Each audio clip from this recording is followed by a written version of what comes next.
rocher, ta lumière est mon sauveur. Je ne crains rien. Il est mon rempart et mon ferme soutien. De qui pourrais-je avoir peur? Shalom. Nous avons aujourd'hui notre croquette biblique numéro 35, basée sur Job au chapitre 2, le verset 13. Il y est écrit: Et ils se tinrent assis à terre auprès de lui 7 jours et 7 nuits, sans lui dire une parole, car ils voyaient combien sa douleur était grande. Nous avons récemment vu comment les amis de Job sont arrivés et étaient étonnés de voir un Job totalement défiguré, transformé à cause de la maladie. Le verset du jour nous montre l'attitude observée par les amis de Job. Ils sont restés assis pour aller dans la suite de la logique culturelle, assis pendant 7 jours et 7 nuits sans maudire. Une manière de pouvoir participer à la douleur de ce misérable ami. En mai 2007, j'ai eu l'occasion, lorsque la compagnie Kenya Airways avait eu un crash à Douala, notamment Banga Pongo à Banga Pongo, j'avais eu l'occasion d'être sollicité, recruté momentanément par cette compagnie pour être dans l'équipe pour le suivi des membres des familles des victimes. Nous recevions donc ces membres-là et devions les accompagner.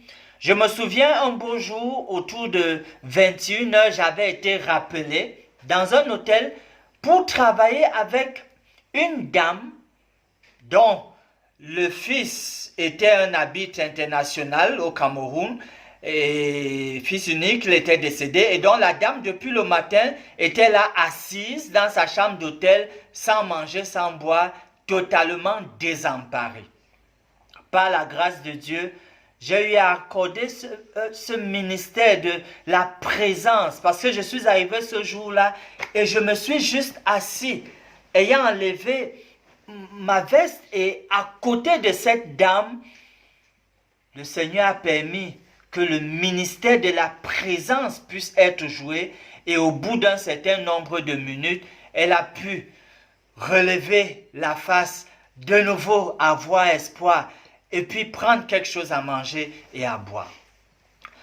Mais dans le cadre des amis de Job, alors qu'ils étaient assis pendant tous ces 7 jours-là, la dernière partie du verset nous dit que ils voyaient combien sa douleur était grande. Ce qui veut dire que pendant tous ces jours-là, au lieu qu'ils soient focalisés vers le recouvrement, vers la solution, ils étaient en train de méditer pour mesurer l'ampleur de la douleur de Job et chercher ipso facto donc à comprendre qu'est-ce qui pouvait être responsable d'un tel malheur, d'une telle douleur. Dans le cas des soins spirituels, le point focal ne doit pas être la maladie, mais les voies et moyens pour en sortir. Et la personne malade elle-même ne doit pas passer plus de temps à méditer sur sa douleur, sur son mal. Il y a cette promesse du Seigneur dans le psaume 115, les versets 8 et 9. Et c'est par là que nous allons finir pour être édifiés ce soir. Et donc, dans le verset 8 et 9, il est écrit les paroles suivantes: il leur ressemble ce qui les fabrique, mais surtout le verset 9, Israël, confie-toi en l'Éternel. Confiez-vous en l'Éternel. Ne passez pas plus de temps à méditer sur la douleur, sur le mal, sur la maladie, sur le tableau noir. confiez-vous en l'Éternel. Gardez les yeux fixés sur son amour, parce que plus vous contemplez son amour, plus cela vous transforme et vous vous sentez attiré vers la solution que propose le Seigneur, qui bénit aussi les médicaments que vous prenez. Finissons par ces mots de prière. Dans ce monde de douleur profonde, nous venons à toi parce que nous croyons qu'aucune situation ne peut te dépasser.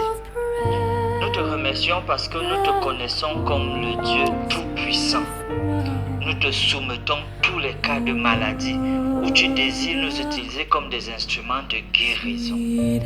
Puisses-tu bénir les médicaments donnés aux malades et entourer notre pratique des soins spirituels à leur endroit. Nous prions au nom de Jésus. Amen.